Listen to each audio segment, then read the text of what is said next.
Special meeting of Brant County Council. It's September the 29th, 2025. It's 6 o'clock. Spencer has taken attendance, noting that Councillor Garneau is not with us tonight. Councillor Kyle is on the screen. She's not feeling very well. And the rest of us are in council chamber. Approval of the agenda, noting that usually we're not to add anything to a special council meeting. But because of what's in front of us tonight, we're going to have to waive, if council will agree, Section 7C of the protocol bylaw so that we can talk about the paramedics budget, which has had some complications recently. So I'm looking for someone to move that we can, Councillor Pierce and Councillor Coleman. Any questions to why we're doing this? All those in favor?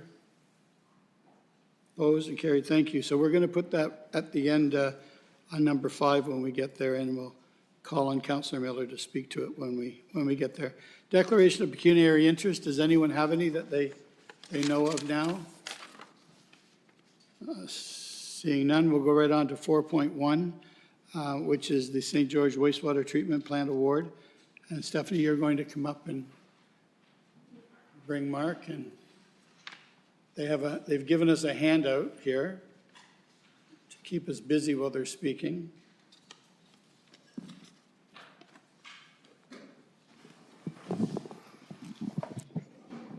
Okay, yeah, first of all, just want to say thank you for accommodating us by setting up this special council meeting. We were sweating a little bit trying to meet with the normal council schedule, so thank you very much for giving us this little bit of extra time for the tender period and allowing us to be here today on the 29th, right ahead of the contract award deadline, September 30th.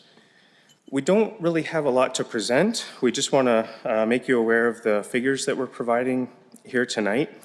We did want to include a figure or some sort of visual with the council report, but we realized that there really wasn't one good one that showed the overall site. So we got the report finished, and then we pulled together what we think are probably 4 of the best ones that show what's going on the site. The first one shows most of the yard works and the piping around the facility. You can see there in the dark shaded areas, there's 2 main new buildings that will be going on site. One we're calling the Headworks building, and the second one, the larger one on the bottom of the sheet, is the process building. That's where the MBR treatment equipment is. And then you'll also see kind of in the middle of the site, we're repurposing the existing control building, repurposing the existing circular tanks to become sludge digestion tanks. And those are kind of the largest components of the project. The second plan in the package there, showing the same site, but a little bit different scope of work. It covers all the electrical work around the site, showing the location of the new generator set on the top left, and some of just the overall site electrical that has to happen to bring new servicing to the new buildings. And then the last 2 are just colorful pictures showing the renderings of these 2 main new buildings. The Headworks building and the process building. Those are just 4 of a drawing set of 269 drawings. So I think they show the overall picture the best, but if you're really interested, there's 269 drawings you can look at. And I think Stephanie and I just wanted to highlight the great work that our consulting team did from RV Anderson and the great collaboration that happened between all the county divisions. And I'd like to just highlight Stephanie's great work up till now as well. Stephanie joined the county about 1.5 years ago. Almost 2. Almost 2, and she's been working on this project, was probably her biggest one, and a few other high-profile ones, and she's worked really hard, and I think she's done a really good job. I just wanted to highlight that. And with that, if there's any questions about the report or the tender. Councillor Miller, you have a question? 2 questions, if I could, Mr. Mayor, and 3 to Mark and Stephanie. The $59 million was the original price tag. Obviously, that didn't come in that much. What do you attribute that to? What are the main factor? And are there any lessons to be learned for when we do the Paris wastewater treatment plant? Because that's a high price tag as well. Yes, Through the chair, yeah, that's a very good point. We're going to take that away from this and apply it to our other large-scale projects. I think, so the 59 million encompassed all total project costs. So that includes the design, which is about 3.2-ish million. And then contingency, we highlighted, isn't part of that number. So on a job like this, that's going to be several million. So we're still going to end up around 50-ish million total project costs. So definitely lower, but not the 42. That's not the total project cost. What we attribute it to, I think we were maybe a little bit too conservative during the design phase based on what we were seeing in the market the last few years and the supply chain issues, just being cautious. So thankfully, our Class C estimate has a range. It's minus 20 to plus 30-ish. Thankfully, we're on the lower end of that. But I would attribute it mostly to us being conservative during the very inconsistent market that we've seen in the last few years. Okay, hopefully you two can work your magic when the Paris one comes up. Second question, I know when we build other things, it's not directly comparable, but you build a fire station or an ambulance headquarters, it doesn't include the furniture and fixtures. Does this price tag include everything that we see in that building so it's completely functional, or is there anything else we got to add to that? That's correct. It does basically include everything. There's a couple owner-supplied things, very small ticket items like our fume hood for the lab room. There's some shelving that our operators want to put in after the fact once they can fit it right to that spot, but like very small, minor costs. This is basically all in. Okay. I'd just say, Mr. Mayor, congratulations to staff for getting to this phase. And we've waited, well, some of us have waited well over a decade, so good work. Councillor House, you're next, and then Councillor Bell. Thank you, Mr. Mayor. And this question might be more for Allison than for Mark. But so we found out a few months back that we're getting $35 million from the province to go towards this project. Does the fact that our costs are coming in lower than anticipated change the $35 million? Or does it stay $35 million? And additionally, and this is just for the benefit of people who are watching at home and just finding out, how much this hits the taxpayer, how much of it hits the development charges. Is there still a big chunk of this that gets covered by development charges? Through your worship, to Councillor House, I'm going to let Heather answer in details how the allocation works. It doesn't change the amount we're getting from the province, but it will change the various allocations, including our landowners agreement. So I'll let Heather talk to the details of that. Yeah, so we are working with the province now. There's a change in schedule and a change in amount, obviously. We are hopeful that the full 35 will still be applied. It was a percentage based, but we were over the maximum. So we should be still entitled to the full 35, but we will be working with the province to confirm that. Once we've confirmed that, we'll be working through how the lower amount changes the development charges versus tax levy split. Is still based on the percentage of benefit to existing that the county would still be paying that's not covered through either of those other two.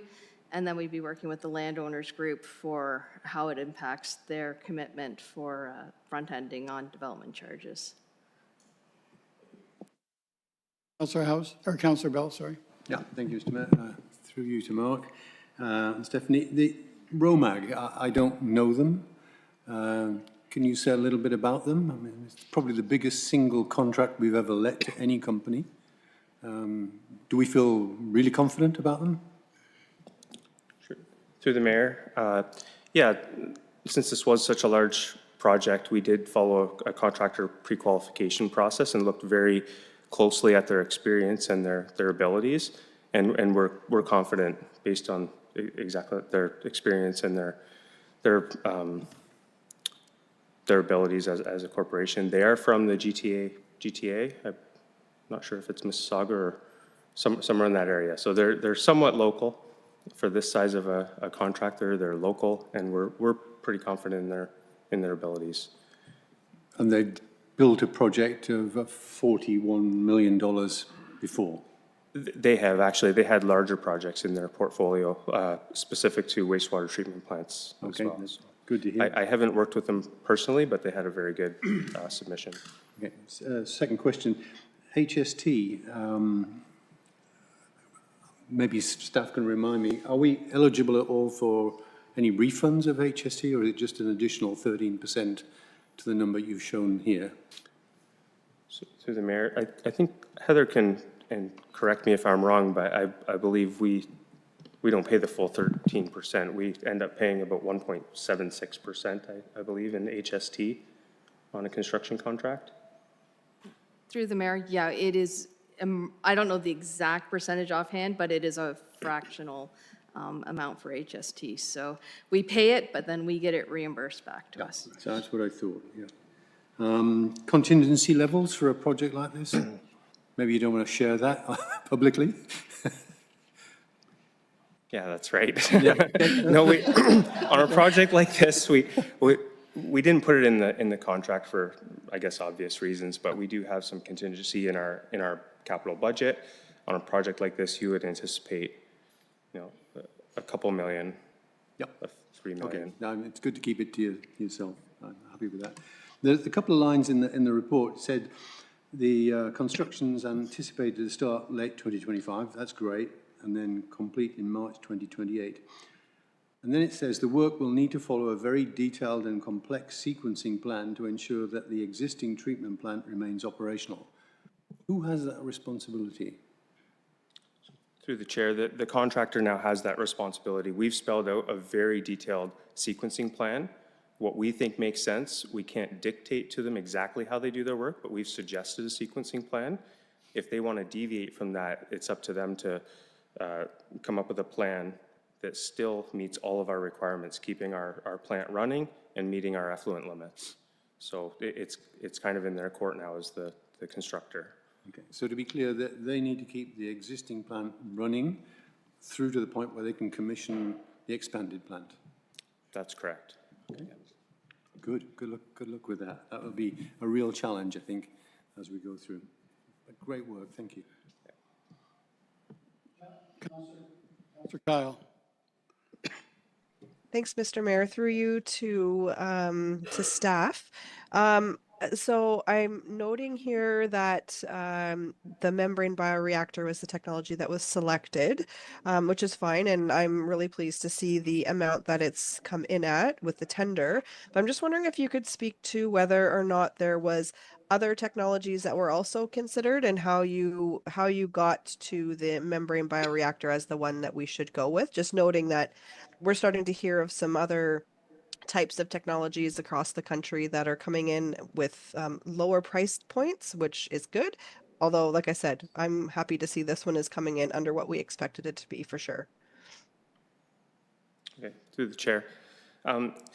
Yeah, when the class environmental assessment was completed back in 2021, I believe, it left it open for the treatment technology. Sometimes the Class EA actually recommends the treatment technology that you'll use. But in this case, the study left it open. So the first phase of design was confirming what the preferred treatment technology was. So that's why it took about a year for us to go through the exercise of looking at the different treatment technologies that would fit for this site.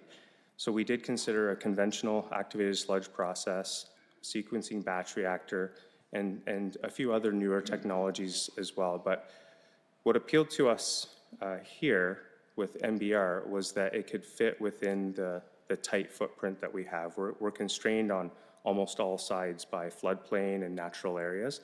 So you could fit a conventional activated sludge plant on the site, but you would be expanding it slightly and getting special permissions for that. And it ended up being almost the same cost because of all the extra concrete work and tankage that you'd require. So in the end, when we weighted out all the different criteria and the factors that went into the evaluation, the MBR technology won out because the cost was generally the same as a conventional plant, but we fit within that footprint. It's not a new technology Ontario, but it is a new technology for the County of Brant. So, yeah. Councillor McAlpine. Actually, can I get it on the floor so we can talk to the recommendation? Councillor House and Councillor Oakley, thank you. Councillor McAlpine. So the membrane itself, how long is it expected to last before we need to replace it? Stephanie, correct me if I'm wrong, but I believe that there are a 20-year lifespan for the cartridges that you can pull a whole cartridge out and put a new cartridge in, and I think their lifespan is 20 years. Yeah, with, I think, maintenance every 10 years or so. Yeah. Okay. Thanks. Councillor Pierce. Thank you, Mr. Mayor. Through you, just a quick question to Mark. So obviously, there's only 3 bids because there's obviously a very few number of companies that do this, which kind of brought me to my question. If there's that few companies that do this, were we worried at all, or is it apples to apples here when the lowest price and, well, the lowest of the 3 prices is like 25% lower than the highest? Do we understand what the North American construction was maybe seeing different, or is it the same, or? So through the chair, I wasn't too surprised at the spread. That's kind of typical, but our second place or second low was fairly close, which gave us a little bit of reassurance. We did have 7 general contractors pre-qualify for this, and we only received 3 bids. We didn't get feedback from all 4 who didn't bid, but we did get a little bit of feedback that it was just one contractor picked up some other work that just filled their schedule for the next couple of years, so they couldn't bid and meet the schedule. And I believe one other was a little anxious about meeting the completion deadline with their forces. Okay. All right, as long as you're good. Thank you. Any other questions from council? It's in front of us then to okay the tender to ROMAG Contracting Limited. We have it on the floor. It's been seconded. Everyone's comfortable in voting? All those in favor? Opposed? Carried. Thank you. Thank you. 4.2, these are concerns about the proposed ban on the automated speed enforcement. Haley, do you want to get us started on this, please? Can I get somebody to put down the floor? Councillor Howes and Councillor Coleman. Thank you.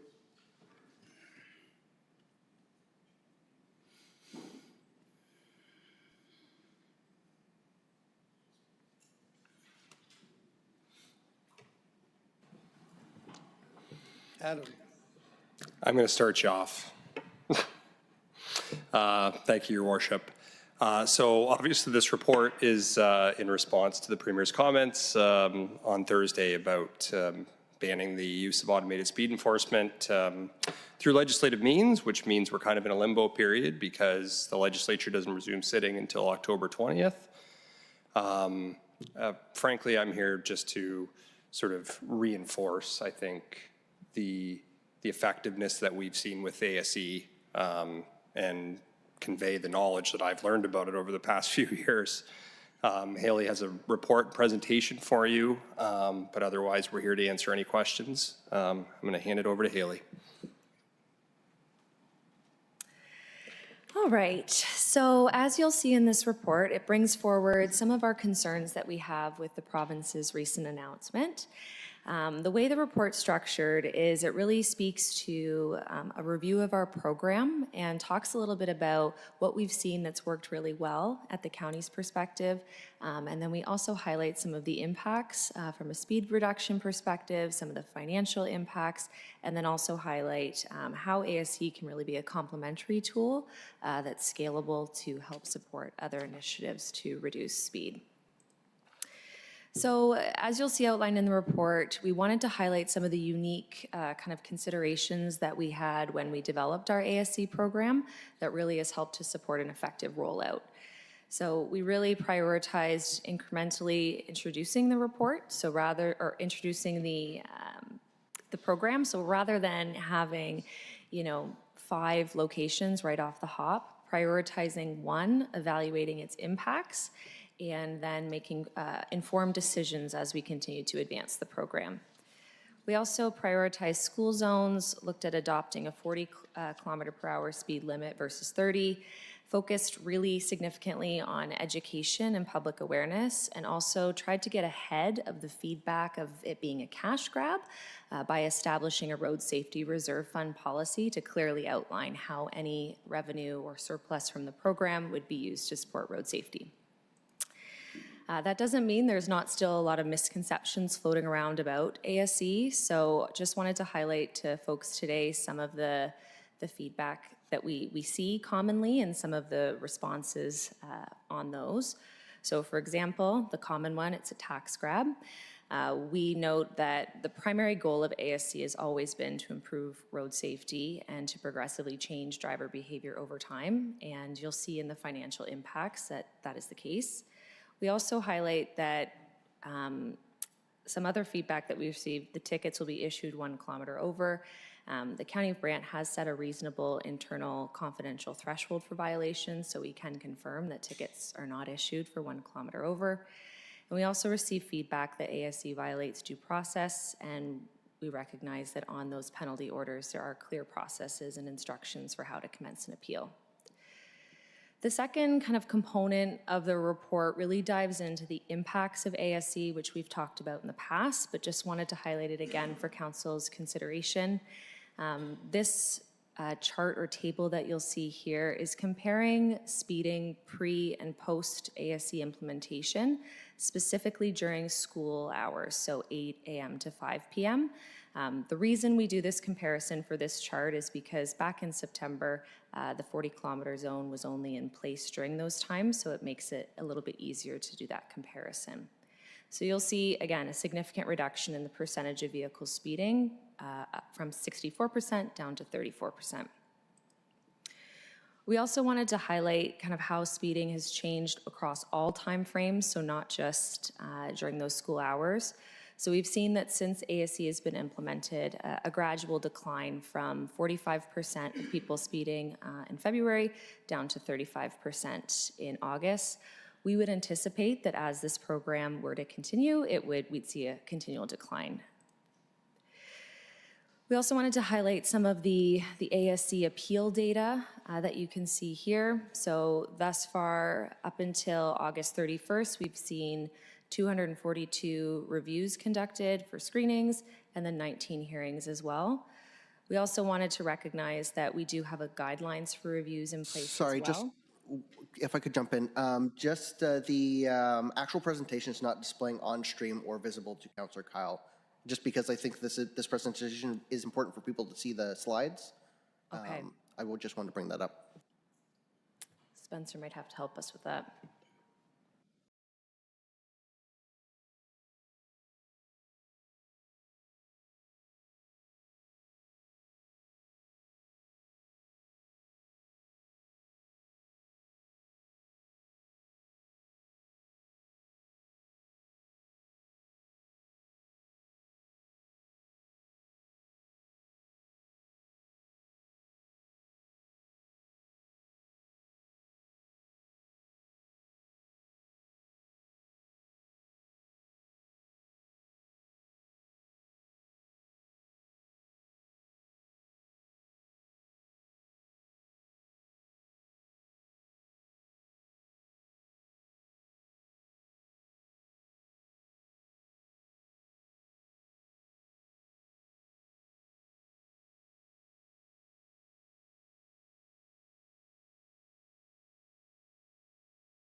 Recess.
Let's go back live then, Gary. It's good. Okay, Counselor Kyle, can you hear and see things?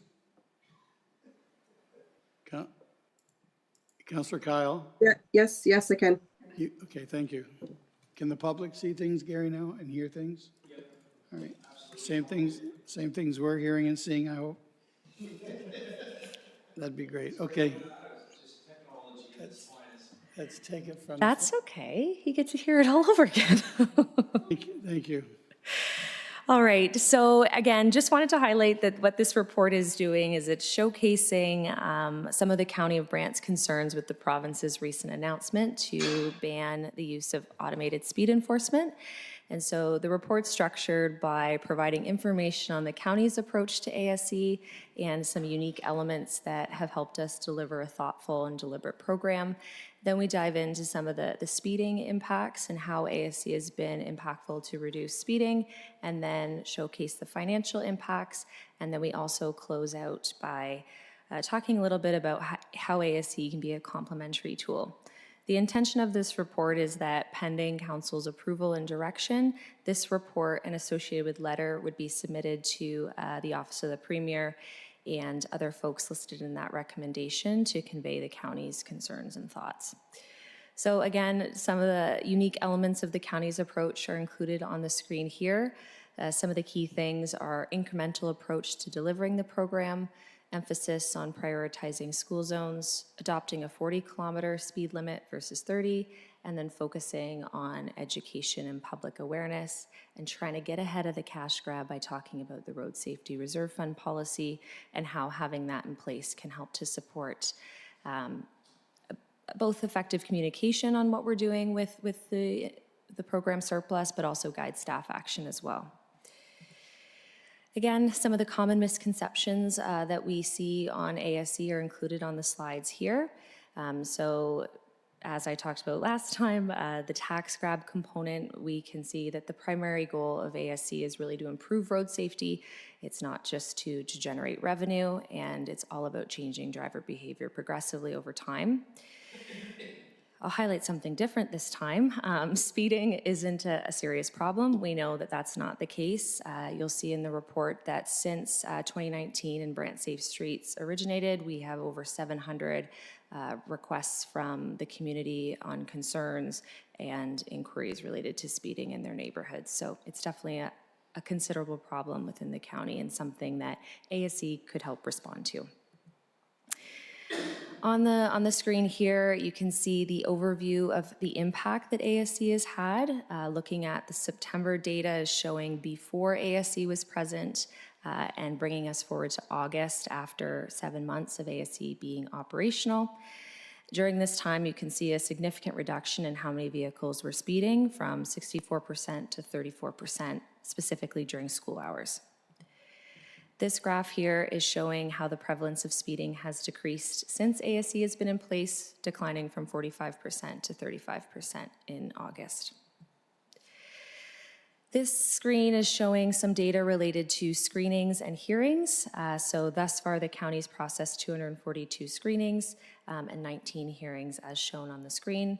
We also recognize that we have the county's guidelines for review process, and so we just wanted to flag that if there was ever a penalty order that was causing undue hardship, we have a plan in place that individuals can submit their appeal and supporting documentation to extend their timeline or to create a payment plan in alignment with their penalty. The financial impacts of ASC are constantly evolving as fines are paid, but we wanted to provide a snapshot in time of what the program costs and expense were as of August 31st. So you can see in that top line there on the table, roughly $600,000 in terms of fines have been paid. When we start to think about the staffing costs, software costs, victim surcharge, and all of those other expenses, by the time you remove those from the fines collected, we're sitting at a surplus of around $230,000. This is a rough estimation, and things, again, continue to change as fines are paid, but wanted to provide council with an overview of kind of how things are looking from an operation perspective. The key thing here to note too is that any program surplus, as I mentioned, would be diverted to the Road Safety Reserve Fund, and that fund would be reinvested into road safety initiatives like the Birch Street Roundabout that's proposed for 2027. Again, a little bit of detail too on what the ticket actually costs. So recent articles have been showing this, but trying to communicate that it's not just a base fine amount. There's a number of components that go into the final fine that people see on their ticket. And so these are all set by provincial regulation. So you can see the set fine amount there for a ticket, for example, of 14 kilometers per hour over. You'd see that as $70 because it's $5 per kilometer. And then there's a set victim surcharge and MTO search fee as well included there. Beyond the operating costs of the program, we also wanted to highlight some of the actual implementation costs. This is a very conservative estimate, but this is what we would be looking at for kind of that 2025 program costs to deliver. So this is reflective of the cost to purchase the camera, the installation, signage, and that's that $141,000 noted there. We also wanted to flag that staff have spent a considerable amount of time researching, evaluating other jurisdictions, investigating different programs, looking at developing policies from 2019 till now. And so a very conservative estimate is $100,000, but we anticipate that is probably much higher because there's just lots of staff time devoted to this work. I also wanted to flag that in the report, we talk a little bit about how ASC can be a scalable or kind of complementary tool when it comes to other sorts of speed management measures. And so wanted to highlight as well something else that we're doing on the policy front and how that's being implemented. So the county's been working to reduce speed limits in our neighborhood zones throughout the county. And so right now, we've completed that initial phase 1, where we're seeing 11 areas have been adjusted to 40-kilometer-per-hour zones. That is now complete and in place, and staff are working to monitor the impacts of that 40-kilometer-per-hour zone. And the program will continue to roll out in phase 2 and 3 in the coming 2 years. A little map to show where everything is located in terms of the 40-kilometer zones that are complete and those that have yet to transition. And finally, just wanted to conclude by sharing that thus far, all in all, the ASC program has had significant positive impacts in the County of Brant. We've seen a significant reduction specifically at Silver Street location in terms of the prevalence of speeding. And what we would really encourage through this report is that the province consider a review of the program at a provincial level to understand what's working, what isn't, and look to collaborate with municipalities and industry experts to possibly develop regulations, best practices, those types of information that can guide a cohesive delivery of the program across the province. And those types of things could help to just support effective program delivery and help to reduce some of that miscommunication and create a societal norm where this is something that is just a normal thing as you drive through different school zones. So in terms of next steps, pending council's direction, the goal would be to share this report and associated letter with folks mentioned on the screen there. And then we would also continue to monitor any provincial announcements as they come forward in the coming weeks and bring back reports and things to council that provides you an understanding of what that means for the County of Brant's programs. So we are here to answer any questions you have. Thank you. Councillor Howe is your first. Thank you, Mr. Mayor. Through you to Haley. Thanks for all of the work and information. Pardon me. This certainly is a topic that has people within our community polarized. There's lots of people who are very vocal about being against automated speed enforcement. And then there's lots of people who've been speaking up, saying they like the results. And I have a couple of specific questions. I had somebody today, well, I had somebody earlier today suggest that we were all liars and that it was just a money grab. And I think your report and your details, particularly in this, help to show that this is not about us trying to bring in more money. Specific to one voice one messaging that came into me today, that they said, boy, if you went from an average speed of 43.5 kilometers to an average speed of 38.6 kilometers, that doesn't sound like a big drop considering how much work and money has gone into this. Can you speak anecdotally a little bit about that? And I responded by saying, that's just the average, right? We're changing the driving behavior of the many people who are speeding higher than those amounts. But I wonder if you could talk about that, and then I have one other question. Sure, through the mayor to Councillor Howes. Yes, I think on the grand scheme of things, 5 kilometers doesn't seem like a lot.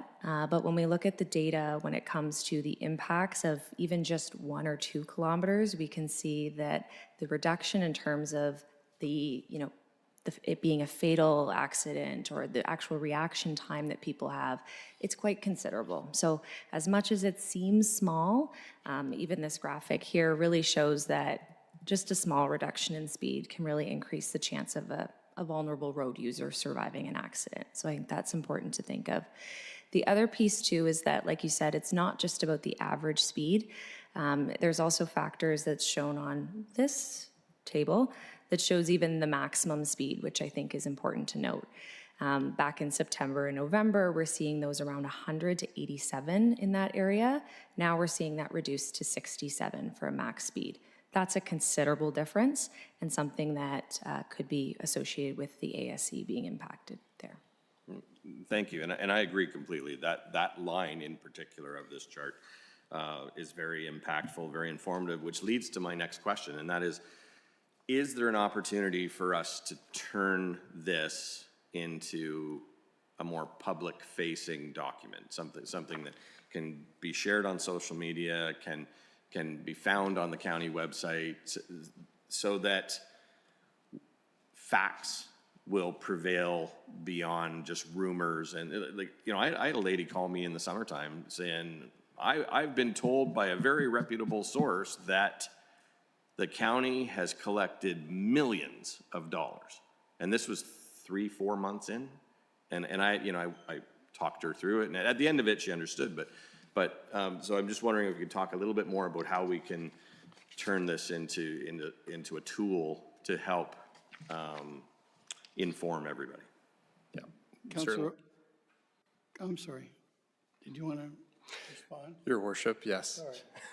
Through your worship to Councillor Howes. Yeah, I believe between all the various departments and divisions that are working on this and communications, we can come up with something that gives the highlights, right? I mean, the average speed, the reduction in average speed, the reduction in instances of speeding, the factors that are associated with reducing speed.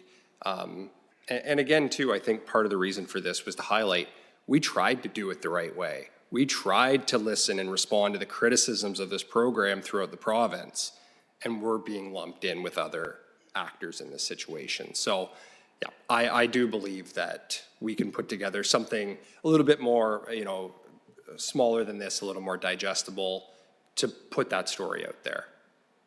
Councilor Howes, you want to follow up? Yeah, just a quick follow-up through you, Mr. Mayor. Thank you, and I think you're right. I think you brought up a good point. I think people are seeing social media details about photo radar in GTA areas, and oh, you know, this many people got 5 tickets in a week, and they're horrified by it, and they're attributing some of those facts into our program, which is run very differently. But just one last thing about when you do put together something that's more public facing, please include as much as you can about here's how many tickets, right? Here's how much the county has invested in this program, and people are eager to see that. And it's people who are for the program and people who are against the program, but either way, facts are the facts, and it's good to have them out there. Yeah. Thanks. Yeah, certainly.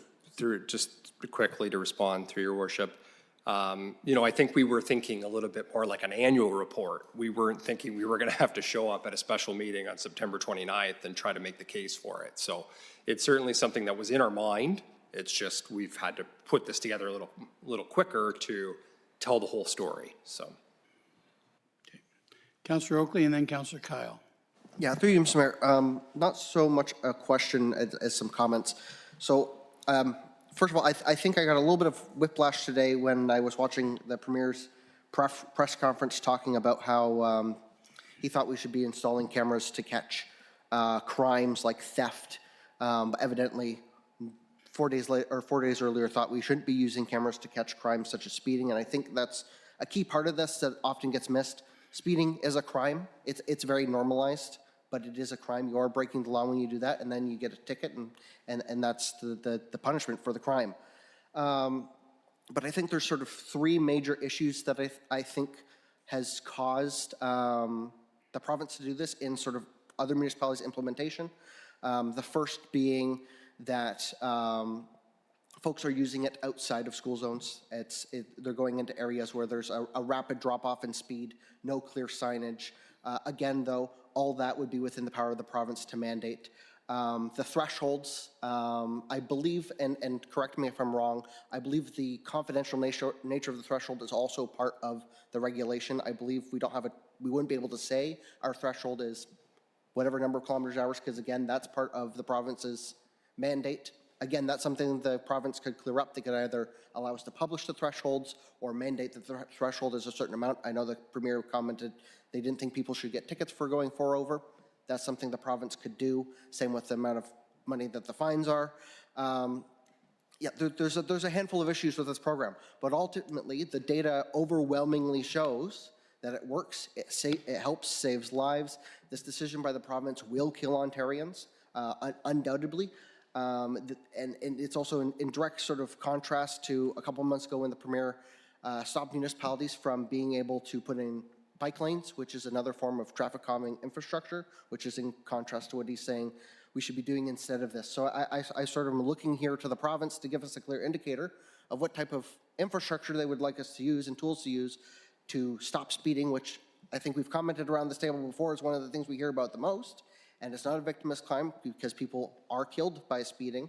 So yeah, I would really look for the province here to give us some direction on if they don't want us ticketing people, they don't want us making changes to the infrastructure to slow down traffic, what exactly they expect of us.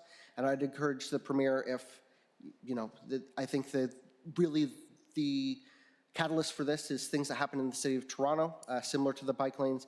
And I would encourage the Premier, if he's really interested in what goes on in the city of Toronto, the mayoral election is coming up next year. So I would just put that out there for him to consider. Thank you. Thank you. Councillor Kyle. Yeah, thanks, Mr. Mayor. Through you, just a comment. One of the things I found most fascinating, Haley, from your report was the table that showed how many vehicles were going past the camera. And why that was interesting to me is because I think one of the criticisms that we're hearing a lot is that people use other routes to avoid the cameras, which there's a slight drop in the numbers maybe, but I was fascinated to see it's still within a couple hundred all the way along. So maybe some people are changing their route, but there's obviously a significant portion that aren't, which I think I found that very interesting. I'm fully supportive of Councillor Howe's comments with respect to having something that we can share with the public about this. And then further to Councillor Oakley's comments, I think the other thing that we really need clarity on as well, this was a particular tool that was most useful in places like Highway 5 in St. George, which is an arterial road, where we can't really put speed bumps or some of those physical traffic calming barriers, just because it's an arterial road, it's a truck route. So I think if they are going to go ahead with this ban, that's something we're going to need some clarity from them on, and what we do with those trouble spots that are most certainly community safety zones, but are on roads where we can't implement some of these other traffic calming measures. Thanks, Councillor Kyle. Councillor Bell and then Councillor Miller. Yeah, thank you, Mr. Mayor. Speeding is and remains a top concern, and it's not just here in the county. I read in the expositor that the Mayor of Brantford also regards speeding as the top concern for them. And I think if you look at that table that Haley produced, between February and August, we had 40,000 speeding incidents, if I read this chart correctly. So if you need proof that speeding is still with us, this is just one road in a county that has many, many roads. So speeding exists, it remains a problem. Whether we have cameras or not, we have a speeding problem that we have to deal with. And as Councillor Oakley pointed out, it would be nice to understand how we should tackle it if this is not the way to tackle it.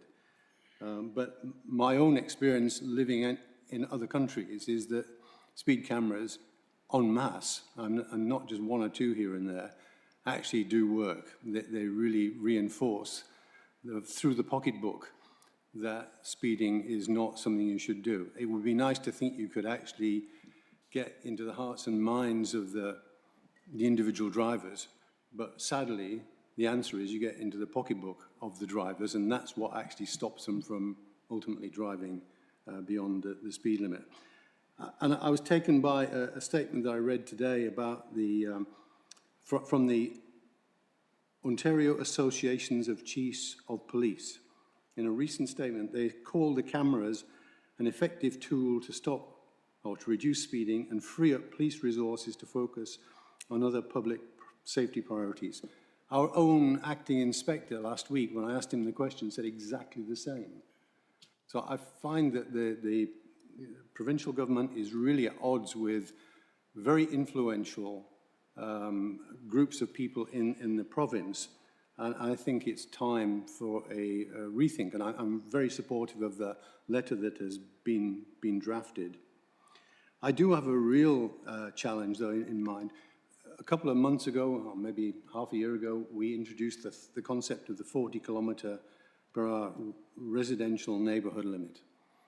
And I'm not sure that many people actually understand that, because the inference from, and I read a lot of social media, the inference from many, many people is 40 kilometres an hour is just too slow. But we're going to hit this county and all the big residential areas of the county with that limit. And unless we're serious about enforcing it, why bother doing it? I feel serious about enforcing it. I feel it's a really important thing to do. The graph that Adam and Haley produced show the benefit of traveling at lower speeds through residential areas. The impact, if there is an accident, is much reduced. But I think we have a really serious issue of working with a community that thinks 40 kilometres an hour is too slow. And it's going to come to almost every part of our population. And I think we need to think through how we manage that if we don't have the benefit of cameras. Are we going to put speed bumps in every road? Because that's going to be the alternative. And I do think it keeps coming back to, this is a way that we charge offenders who are actually, as Councillor Oakley says, breaking the law, and use the fines that they incur to benefit the whole community. And eventually you'll reach a balance between the rate of people still speeding and our ability to provide the right kind of infrastructure to help the whole community. So I think we really should push back. I feel very strongly that we are on the right side of this argument. I think the Premier is doing this for the wrong reasons. He's been influenced by a data set which is very much in the big city. And I think we need to follow through. I had one question. Can we get the OPP Police Board to actually write as well? Given what we heard from our acting inspector, I presume our members of the police board think similarly. And I would like to just leverage what the Association of Chiefs of Police have said. Let us go through that route as well as from the council. So, but thank you for the report, very clear, and if we can get it out to the public, even better. Thank you. Councillor Miller, you're next, and then Councillor Oakley, and then Councillor Coleman. Okay, a couple of questions, Mr. Mayor, through you to Haley and Adam. If these were knocked out tomorrow, taken down, given our sunken costs and costs to close it down, and money coming in from the fines that have been issued, would we break even? Would we be in the hole? Any idea? Through the mayor to the councillor, I think based on our assessment thus far, that would be the case. We would break even. I think we would need to do a more formal kind of evaluation should that be the direction that we find ourselves in at the end of October. Yeah, okay. I would do a fine accounting, and if we were in the hole and they canceled it, I would be sending them the bill because they're the ones that allowed it back in 2019. Second question, when I look at the total fines, you use an example of a 14 kilometer, somebody going 14 kilometers over the speed limit, $70, and then the total fine is $93.25. Is there HST or GST on that?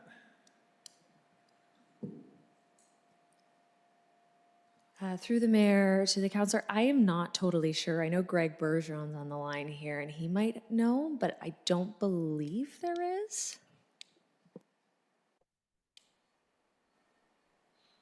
Good evening. Yeah, through the mayor, that's correct. There wouldn't be an HST. It's already implied or applied towards the fine. It's a set fine by the province. Sorry, there is HSC in there somewhere? Okay. It could be built in, but it's definitely not over and above. So there is no HST that is showing. Okay, but when they pay the county, is it maybe I read, somebody had it wrong, but I read, is there a fee also maybe if they use a credit card to pay? Is there a credit card fee that we charge them? Through the chair, yeah, that's correct. There is a credit card fee. And there's also a fee to pay online, which both fees are not retained by the county. Okay, because listening to the criticism, I think that was one of them I read where somebody said, well, I got a, $70 or $80, whatever, fine, and it come up to 100 and something. So, but it's interesting that the province did kind of list this as, suggest maybe it's a tax grab, money grab, which in some people's eyes, you're never going to change that, but the province is also getting a nice chunk of change through the victim surcharge and the MTO search fee. So they're the ones that set the fine amount per kilometer. They're the ones that take those two. I mean, if they really wanted to make it better, they could certainly adjust those. So I'll leave it at that. Thank you. Councillor Oakley, you're next. Mr. Mayor, I'll cede my time to Councillor Coleman since this is my second speaking opportunity, so I'll Thank you. go Councillor after. Coleman. Thank you, Councillor Oakley. Thank you, Mr. Mayor. I'll be the devil's advocate on this one. I've supported this all along, speed cameras. Councillor Bell will remember that I was supportive of this program. I think it's been abused by some municipalities. I think that's where, and I think that's where the premier's coming at. The other thing is that, and the complaints that I've had, and not too many in this county, but other municipalities from people that I know, is why are they getting a ticket on a Sunday evening at 10 o'clock? That's where I think it's hurting. There's no school in, and they're supposed to be in school zones. That's where the public seems to be upset. Now, Councillor Bell talked about having 40-kilometer zones. Well, that's all great in town. As soon as they get the hell out of town, they're not at 80 kilometers, they're at 100 kilometers. And there is not as much enforcement in the rural areas as there needs to be. So all we are doing here now is worrying about what's happening in town. We have a lot of roads that are outside of this municipality. And Councillor Kyle mentioned about St. George, that's a thorough road, number 5. And Silver Street was too. And so will 24A going into Mount Pleasant. That's an arterial road. We can't put speed bumps on them. So I remember Scotland Agrimark yelling at me here a year ago about the speed bumps in Scotland they had to go through. So you can't put them everywhere. But maybe you can put them in the urban areas, but they can't go in the rural areas. Councillor McAlpine, and then back to Councillor Oakley. I'm just following up. We have set up a court system to service the fines, and also we're using it for our bylaws, and other bylaws and stuff like that. How's that going to affect that if it's shut down? I'm going to refer that to Mr. Bergeron.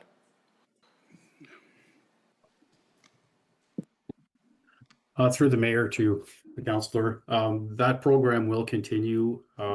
We are poised to launch the APS system in the county. It's imminent, likely the month of October. And the plan is to start with parking bylaws, the parking bylaw, and then to basically expand the program to other municipal ag bylaws. So that program is definitely here to stay. It would be under the administrative penalty system. It would take us out of the court system and give us the ability to adjudicate offenses internally. We would also retain the same hearing officer that we are using right now for automated speed enforcement. So we have currently 2 hearing officers that are retained by the county, not employees of the county. So they would basically move forward through stage 2 of the appeal process, and their decisions are final. So yes, there would still be a need for the administrative penalty system and those individuals that administer it. Thanks. Councillor Oakley. Thank you, Mr. Mayor. I also just wanted to address as well, I forgot this in my first speaking opportunity, the financial aspect of it as well. So I think it's important to highlight that this change will make the cost of building the road infrastructure that the Premier says he wants to see, move that from those who are breaking the law to the general taxpayer. So from the data I was crunching over the weekend, in order to get as much of a speed reduction as you can in a school zone from physical infrastructure changes, so bollards, curb extensions, speed bumps, et cetera. You're looking at roughly project costs in and around $400,000 per kilometer. You need roughly 3/4 of a kilometer to cover a school zone. We have 31 schools in the county. Now, of course, acknowledging, as Councillor Kyle highlighted, in St. George, that's Highway 5, we wouldn't be able to do that. On Silver Street, we wouldn't be able to do that. So again, what do we do in those areas? But ignoring that, presuming we would be able to do it in front of every school, you're talking about 31 school zones. You're talking about roughly $15 million that is now going to go on the taxpayer to pay for that. That also reduces speeds only 25% versus I believe we're seeing 35% from the cameras. And of course, the gold standard worldwide would be to do both. So we reduce speeds as much as possible, and that would have been paid for by the fines from this program. Again, the fines which are not paid by the general tax base and would have to go on the general tax levy, but on only those who are breaking the law. So I think that's something important as well to highlight here, that this decision will cost you more. Thank you. Councillor Pearson, then Councillor Chambers. Thank you, Mr. Mayor. Through you to Haley and Adam and everybody else that's, as Haley pointed out, has put a lot of hours into this. Very disappointing decision by the Premier here, the direction he had gone and now the direction he's going. It's the old saying, there's a few bad apples that are wrecking it for everybody. It's interesting, because absolutely the speeding is one of the number one, if not the number one thing we hear about. And it's all over social media. It seems to be split. People are for it, against it. I had somebody contact me who was totally against it, got a fine, and then stated to me, well, you know what? I got a fine that it was my fault because I was speeding. Now I understand. So that to me is circling back to everything we're saying here, that it's to change the driver's pattern. And that's just one person. I'm sure there's others that kind of feel that way too, and it was alluded to earlier here today. We can talk, we can be nice. The unfortunate reality is if you hit somebody in the pocketbook, then they take note and they learn. Again, it's very disappointing the direction we're heading here, but that's just one example of somebody who was totally against it, got fined, reached back out to me and said, oh, by the way, it was I can't remember what she said, it was $100 and some odd dollars. It's my own fault because I was speeding. And those were her words, not my words, and now I understand. So the public was getting it, so it's too bad the direction we're going. But thank you to all those involved. Councillor Chambers.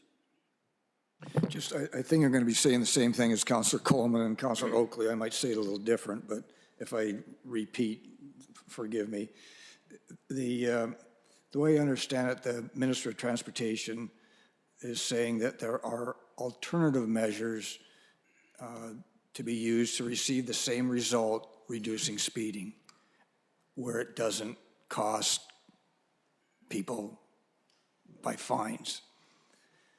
But it does, as Councillor Oakley suggests, that it does cost through the tax base. And I think the report that we send on should emphasize the fact that in the county of Brant, we have so many roads. The speed camera just patrols one little section of the whole road system. And the revenue that the speed cameras generate goes to applying speeding measures, reduction measures to the whole county, which to do by the tax base is unaffordable. We can't do everything everywhere because we can't afford to do everything everywhere. So one of the ways that we can get some of the money to do some of the stuff in other places is through the speed camera revenue. So that's, I think, what has to be highlighted in our situation. We have a huge road network. The speed cameras are just a small portion, but generate money that can be used in a variety of ways, and it has been used in a variety of ways, and we can show that.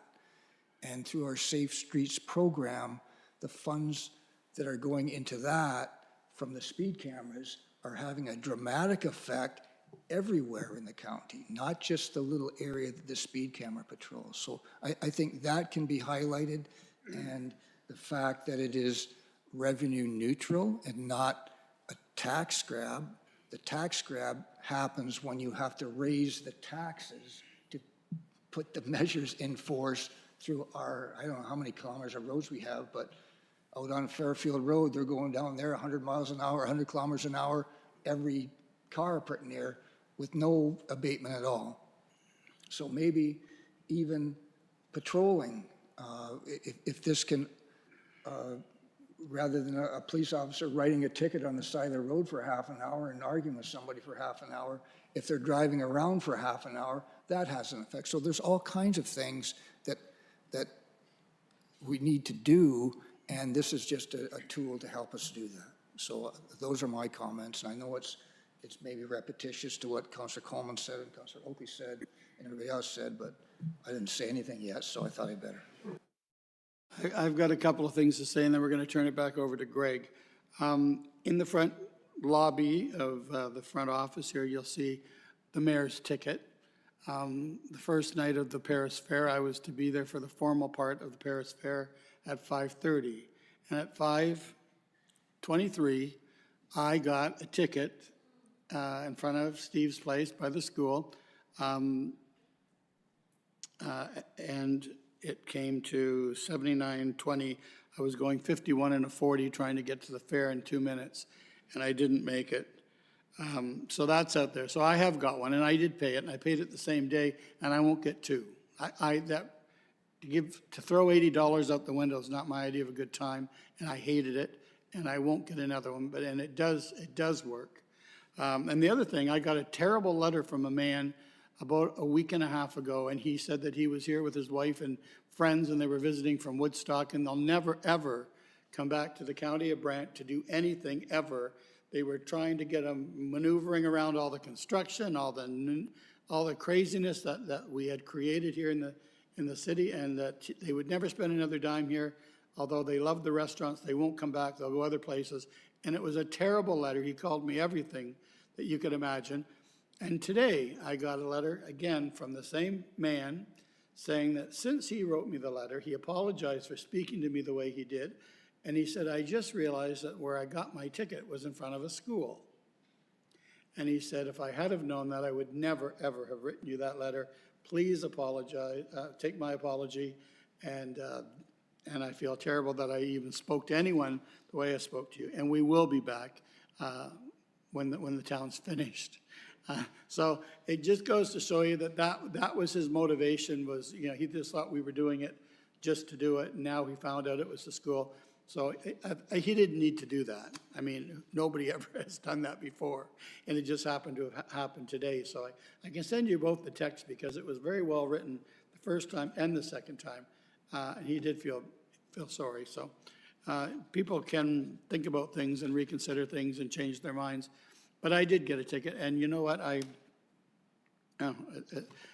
Hitting you in the pocketbook is exactly the way to do it for someone like me. So I won't get another one. Greg, do you want to finish this off with any words of wisdom as to what you think we should do moving forward? Thank you, Your Worship. That's a great question. I have been in contact with a couple other municipalities, and what they've done right now is that they've paused their program pending additional information. Under the regulations, we essentially have 23 days to send penalty orders to recipients. So we've kind of taken that same approach, and we're obviously going to have some conversations at the senior management level on, the status of the program and the path forward. So we can likely expect some more reports in the future. Okay, thank you. Okay, Council, we have a recommendation what to do here, which is you can read it, it's right in front of you, to direct staff to continue doing what they're doing, collecting information and leaving the cameras as is until we hear we shouldn't have them. We've paid for them, they're working, and it's working. Any questions or comments on just having staff continue gathering information and leaving the cameras as they are? Yeah, all those in favor? Opposed? Carried. Thank you. Thank you for the report. Other business, unfortunately, we have something that's cropped up here. It is the paramedic services budget. And I'll let Councillor Miller take this on, as he's the chair of the paramedics, and this just happened as recently as this morning. So, Councillor Miller?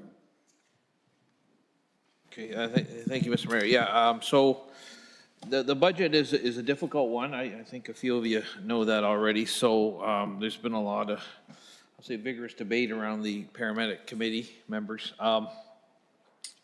The budget was discussed twice now in September. The previous meeting was September 17th. And the budget did not pass. It was lost on a tie vote, but there was a few things, some information that was requested by committee members. So we did give it another crack today, this morning at 11 a.m. Staff did a great job getting those numbers together for today. I don't think those are easy numbers to pull. And through, various means, they did manage to get it down a bit.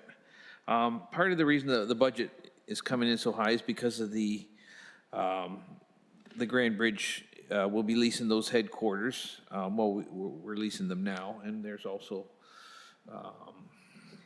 the parkade to come on in 2026. There's also an ambulance that was added. And keep in mind that these are all things that the paramedic committee had recommended and both councils had approved. So now it's kind of time to pay the piper. We know the province delays a year on the payments because what they pay us, they're supposed to pay us 50% for paramedic services. It never quite works out to that, but everything they pay is based on the previous year. So these lease payments, the extra ambulance, we don't see those payments kick in till 2027. So it's a tough budget year. So we had it today. Unfortunately for us, no city members were there, and given that there's 6 members on the committee, we didn't have quorum, so we could not pass the budget. And we have an agreement with the city that says if we don't pass a budget by October 1st, if we don't have a budget to send to city council for them to review, we have to go back and use the 2025 budget for 2026. And that's, I guess, the theory. In reality and practice, that is really problematic. There's, as you know, the paramedic service is a unionized service. There's contractual obligations we need to meet. We've got lease agreement with Grand Bridge that we need to pay. We know there's going to be inflation costs. If we don't add the ambulance, there's going to be other ambulances coming into our jurisdiction. There will most likely be costs associated with that. If we don't put money aside in the reserve fund to fund ambulances in the future, it's going to be, if we don't do something, it's going to be a real mess, and the next year's budget would be substantially more than what this one's coming at. So a lot of issues with that. And did we do up a motion for tonight we do have a clause in there which gives us the option, 4.6, which we can request an extension to that October 1st deadline in the case of extraordinary or unusual circumstances. Either party may request an extension of the timeline. So we can push it beyond October 1st. And was that motion written up? Because I don't have it in front of me. We have a motion. Okay. And in light of that, I guess we're going to make that a motion and see if we get support around the table to request that from the city. So I will move that motion. Okay, seeking a seconder, and Councillor Pierce. Spencer, do you want to read the motion? Through your worship, the motion that I have is that correspondence be forwarded to the City of Brantford to request an extension to the 2026 paramedic services budget submission deadline. Councillor Miller? And all we can do is ask at this point. I don't know why they wouldn't be receptive to that. I guess we know one of the members was out west in BC on a trip, and I learned from Councillor Coleman tonight that Mayor Kevin Davis is in Holland. He left last night, so I didn't know that. So, yeah. So I mean, life happens, I guess, and yeah. So like I say, all we can do is ask and see if we can't get together and do what needs to be done. We didn't get any response from Councillor Hunt, which would have given us our quorum, which I think was a little bit Yeah, maybe a little bit suspicious, I don't know. But without quorum, we couldn't do anything. It was just, we just talked amongst ourselves. I was with Mayor Davis yesterday at a baseball game. He didn't tell me he was going to Holland, and he certainly didn't tell me he wasn't going to come to something as important as passing the budget for the paramedics. So that was as recently as yesterday. So I'm sure that he knew he was going to Holland last night. Councillor Miller? I will point out, we had 26 paramedic members in the audience today.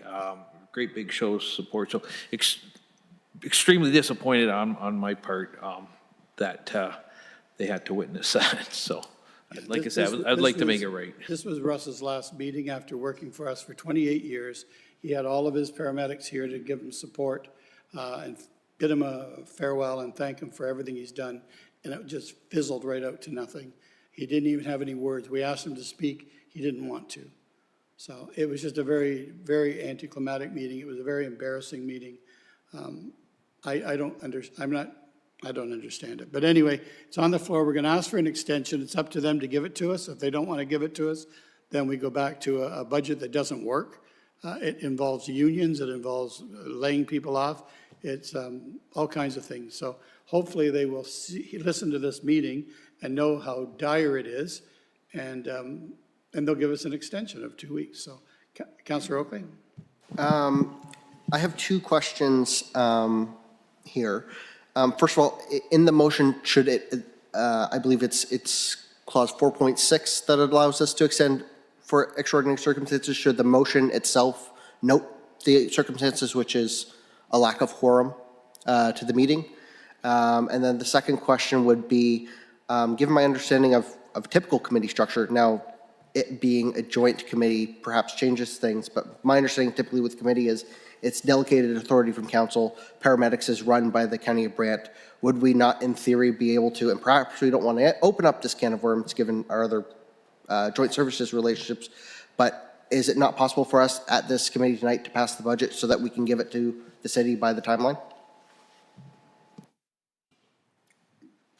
Allison? Through your worship to Councillor Oakley, no, we can't. What we can do is revisit, and I would recommend we probably should, the structure of the committee, so it's not an even number, as we do with social services. That committee, they have one extra member from the city as they manage the program, and that may be something we want to consider going forward, but we can't do that tonight. No. Okay, thank you. Any other questions, Councillor Chambers? Is there any other dispute resolution built into the agreement? It's just if you don't agree, it's the old budget? That's the default, yeah. That's something that could be looked at in the future. Yeah. Councillor Oakley. Sorry, one more question along this, Mr. Mayor. Is this something that, depending on how this goes, could be dealt with through the liaison committee? Allison?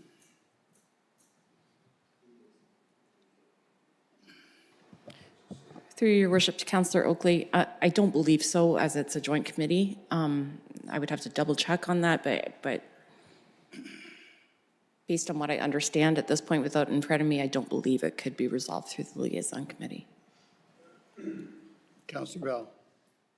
Thank you, Mr. Mayor. I didn't see this morning's meeting, but I did watch earlier versions of the conversation around setting this budget, and it did appear that we were collectively at odds with our partner. It seems like this mechanism can be used, can be weaponized effectively to get the result that the partner wants.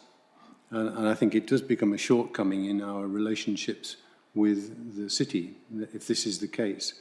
I think when I listened to Councillor Miller and the staff argue the case for the 2026 budget, it was entirely logical, and there are some particular costs in 2026 that are not necessarily going to recur in the future.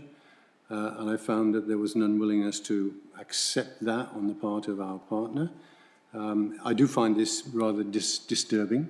I worry that if we can't reach a resolution, this could spread across to other issues between us. And I don't want to believe that they've done this deliberately, but the potential is there. And I think we should argue the case strongly that giving us more time to get an agreed joint result is in the interest of both parties.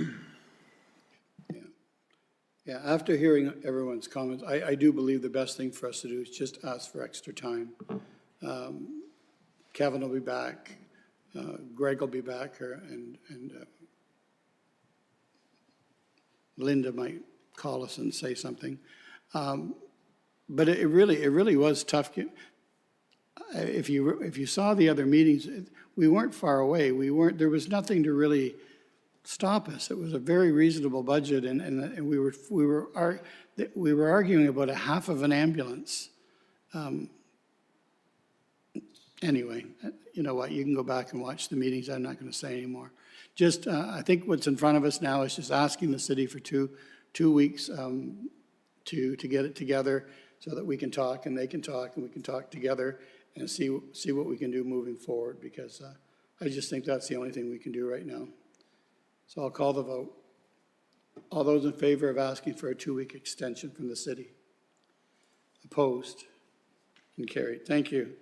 Thank you, Councillor Miller, for all the work you put into that. The only thing left on our agenda is our next meeting and adjournment. Because it's a special meeting, we will do it as call of the chair. And I'm asking for a motion to adjourn. Councillor House, thank you.